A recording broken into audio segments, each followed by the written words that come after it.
नमस्ते। आज हम ना केमिस्ट्री की एक सीक्रेट लैंग्वेज को डिकोड करने वाले हैं। एक ऐसी भाषा जो हमारे चारों ओर की दुनिया को चला रही है। ये वो अदृश्य बदलाव हैं जो हर पल, हर जगह हमारे आसपास हो रहे हैं।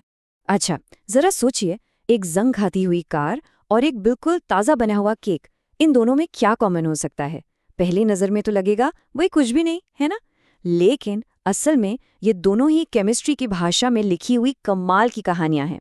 और आज हम इन्हीं कहानियों को पढ़ना सीखने वाले हैं। तो चलिए उतरते हैं सीक्रेट लैंग्वेज की दुनिया में। ये भाषा बनी है केमिकल इक्वेशन से, मतलब रासायनिक समीकरणों से। ये ना एक तरह का यूनिवर्सल कोड है जिससे साइंटिस्ट बताते हैं कि कोई चीज़ कैसे बदल रही है। देखिए, हर केमिकल चेंज की एक कहानी होती है। एक शुरुआत होती है जिसे हम कहते हैं रिएक्टेंट्स, यानी वो चीज़ें जो रिएक्शन शुरू करती हैं। और फिर एक अंत होता है जिसे हम कहते हैं प्रोडक्ट्स, यानी जो आखिर में बनता है। और ये जो इक्वेशन है ना, वो हमें इस पूरी कहानी का पूरा रास्ता बताती है, बिल्कुल एक रेसिपी की तरह।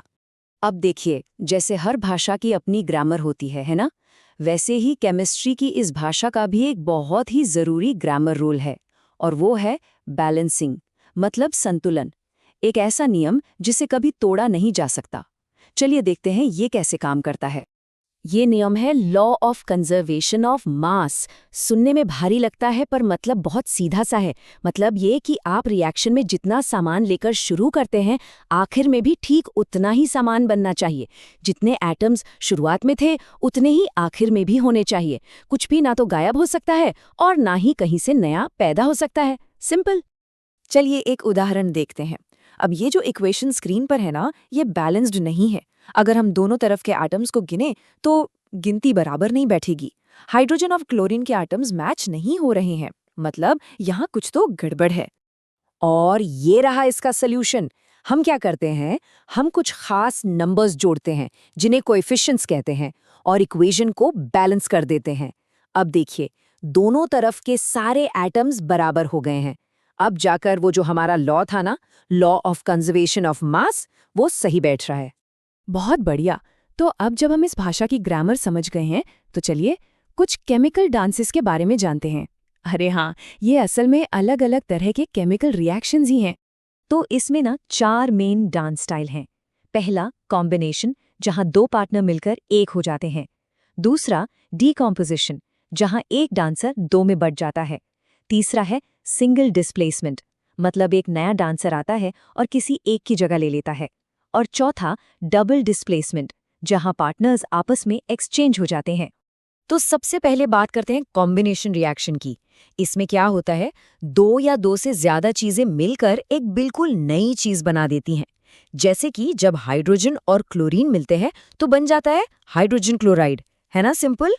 और कॉम्बिनेशन का ठीक उल्टा होता है डीकॉम्पोजिशन, यानी विघटन। इसमें एक बड़ी चीज टूटकर दो या दो से ज्यादा सिंपल चीजों में बट जाती है। जैसे कैल्शियम कार्बोनेट को जब गर्म करते हैं ना, तो वो कैल्शियम ऑक्साइड और कार्बन डाइऑक्साइड में टूट जाता है। तो एक में जुड़ना और दूसरे में टूटना।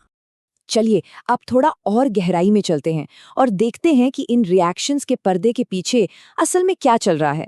पता है, ये सिर्फ एटम्स का डांस नहीं है, बल्कि यहाँ एनर्जी और इलेक्ट्रॉन्स का भी एक बहुत बड़ा लेन देन होता है। तो यहाँ एनर्जी की दो अलग अलग कहानियां हैं। पहली है एक्सोथर्मिक, यानी ऊष्माक्षेपी। इसमें रिएक्शन से गर्मी और एनर्जी बाहर निकलती है, जैसे जब हम सांस लेते हैं। और दूसरी है एंडोथर्मिक, यानी ऊष्माशोषी। इसमें रिएक्शन को होने के लिए एनर्जी सोखनी पड़ती है, जैसे पौधे धूप से अपना खाना बनाते हैं। अब बात करते हैं इलेक्ट्रॉन्स के लेन देन की। एक होता है ऑक्सीडेशन। ये तब होता है जब कोई चीज या तो ऑक्सीजन लेती है या अपने इलेक्ट्रॉन खो देती है।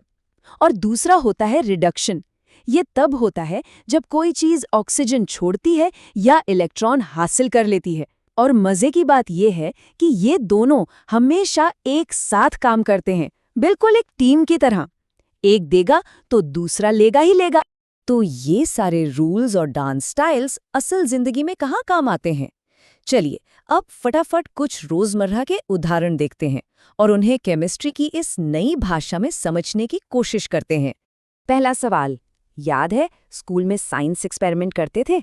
कॉपर सल्फेट के नीले घोल में जब लोहे की कील डालते थे तो उसका रंग क्यों बदल जाता था? इसका जवाब हमारे एक केमिकल डांस में छिपा है। ये है सिंगल डिस्प्लेसमेंट रिएक्शन। होता क्या है कि लोहा कॉपर से ज्यादा रिएक्टिव है, ज्यादा ताकतवर है, तो वो घोल में से कॉपर को धक्का देकर उसकी जगह खुद ले लेता है और बस इसी वजह से नीले रंग का घोल हरे रंग का हो जाता है। अच्छा, अगला सवाल। चिप्स के पैकेट में इतनी हवा क्यों भरी होती है, और वो भी नाइट्रोजन गैस ही क्यों? ये सिर्फ पैकेट को बड़ा दिखाने के लिए तो बिल्कुल नहीं है। इसका सीधा सा जवाब है ऑक्सीडेशन को रोकने के लिए। चिप्स में जो तेल और फैट होता है ना, वो अगर ऑक्सीजन के कांटेक्ट में आ जाए तो खराब हो जाता है। उसका स्वाद, उसकी महक सब बदल जाती है। तो नाइट्रोजन गैस एक बॉडीगार्ड की तरह काम करती है, ऑक्सीजन को दूर रखती है और हमारे चिप्स को फ्रेश बनाए रखती है। और एक आखिरी सवाल, हम लोहे की चीजों पर जैसे दरवाजों पर, ग्रिल पर पेंट क्यों करते हैं? एक बार फिर जवाब वही है, ऑक्सीडेशन को रोकना। पेंट ना एक सुरक्षा कवच बना देता है, एक शील्ड, जो लोहे को हवा और नमी के सीधे संपर्क में आने से बचाती है। क्योंकि अगर पेंट ना हो तो लोहा हवा और नमी की ऑक्सीजन से रिएक्ट करके जंग बना लेता है, जिसे हम कोरोजन भी कहते हैं। तो बात साफ है, केमिस्ट्री सिर्फ लैब की किताबों में नहीं है, ये तो हर जगह है, हमारी हर एक सांस में। पता है, हम जो हर सांस लेते हैं वो एक एक्सोथर्मिक रिएक्शन है।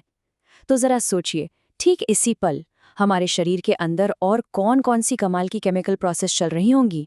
है ना सोचने वाली बात।